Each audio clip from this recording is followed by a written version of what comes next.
Hi, everybody. Welcome back. I want to talk to you about an idea that's been swimming around in my head for a while. But this idea, I couldn't put any sort of words to it to describe it without going into great length and detail. And then a buddy of mine, Charlie Smith, turned me on to a book by Jared Diamond where he succinctly says what I'm thinking. Of course, he was thinking of it too, and probably first. And that is called creeping normality. It's when something happens to you slowly and you can't remember it happening. So the example that was given was you go to buy a cup of coffee, and then the next week it's a little bit more. And then 2 weeks later, it's more. And 2 or 3 weeks later, it's even more. And then, this goes on for months. And you can't remember what it was the first time of what was the price. And it's just creeping normality that the thing went up and up, and you're willing to pay that price and ignore the fact that it's gone up and up and up by just little bits.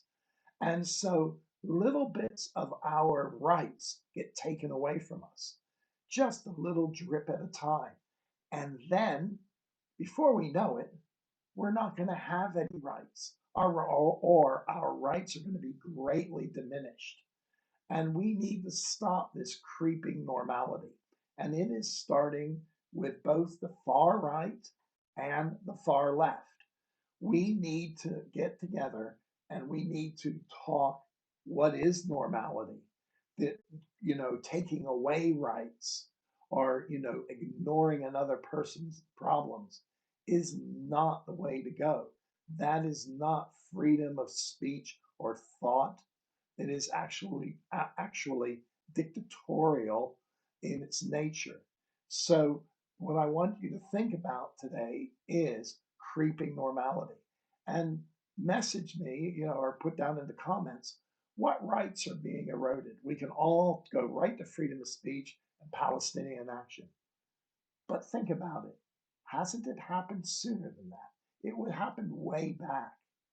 Think about when that happened.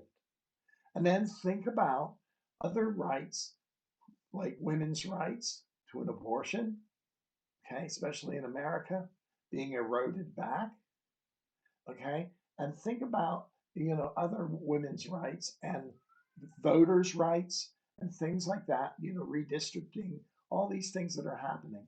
And think about how that is creeping normality to take our rights away from us. We need to fight it. We need to recognize it first, and then we need to fight it effectively. On the next video, I'm going to talk about how I think we can do that. But please leave a comment on other parts that you see in our freedoms that are being into going into creeping normality. Thanks for talking. Look forward to your comments. Talk to you later. Bye.